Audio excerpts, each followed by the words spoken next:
This week I thought I'd introduce you to one of our amazing volunteers. The lady beside me, her name is Judith Maizey. Welcome to Parkinsons Queensland, Judith. Thank you, Megan. Now, some of you may remember that I shared with you last week that Judith was going to come on board to help us capture some of your stories in order to raise awareness about Parkinson's in the broader community. So Judith, what prompted you to volunteer with Parkinsons Queensland?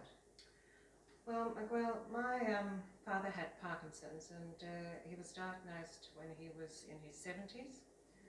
He was occupied when he was first diagnosed with my mother's care because she had diabetes. So as a family, we didn't sort of give it too much attention. Quite frankly, I had no idea what it was.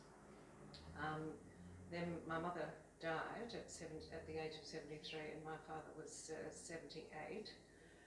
It wasn't until he was in his 80s that I became involved in his care, and to be quite frank, I was astounded at the level of ignorance that the health professionals had, and the battles that you had to fight on his behalf whenever he went into hospital, because they didn't understand even the most basic things like giving his medications on time. They didn't understand that medication wore out, and that was why it was so important to give it on time. There was also things like, I remember he was in hospital for something that was probably related to Parkinson's, as in he had a bowel issue, and he was in hospital. They had one of those nurses' information boards up, sort of at the front of his bed, and despite the fact that he had Parkinson's, he had leukemia, he had other sort of medical issues, the only thing they put up on the board was that he had a hearing problem, and I was just absolutely astounded that they didn't mention, oh, by the way, he's got Parkinson's. So that's how I sort of became involved with the sort of the whole sort of dynamic of dealing with Parkinson's. My father sort of, his symptoms got worse.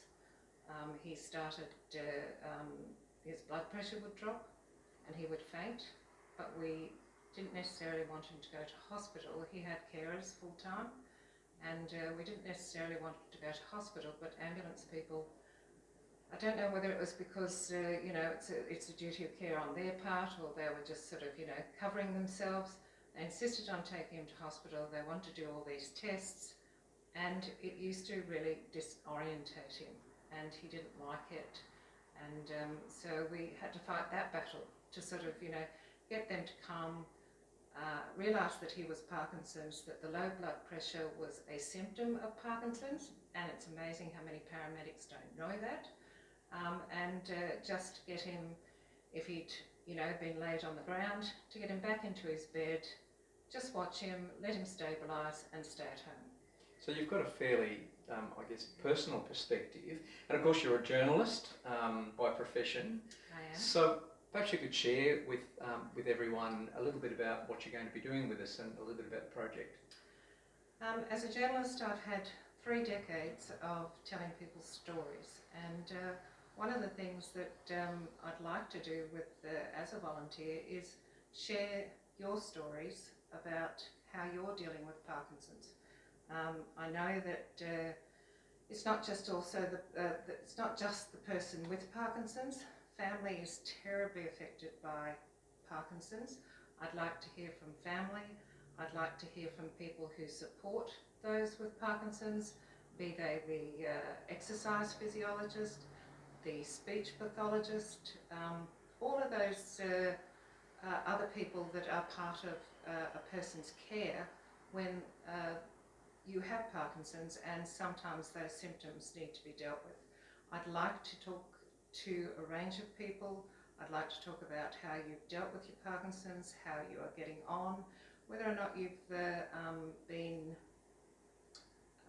had something happen to you that it's because they haven't understood what the symptoms are. Basically, I want to raise awareness of Parkinson's with the general population, and hopefully the health professionals that you deal with. And with that, if you would like to be part of this really incredible project, and we are grateful to Judith for volunteering her time and her expertise. We'd love to hear from you. We would like to hear your story. We want to raise awareness within the broader community. We want to educate the community about what it's like to live with Parkinson's, what it's like to care for someone with Parkinson's. Please get in contact with the office. We'll put you in touch with Judith. And as you can see, I'm sure Judith is going to make it very, very easy for everyone, either over a cup of tea or over Zoom. Don't hesitate, give us a call. We'd love to hear from you. Thank you, and bye for now.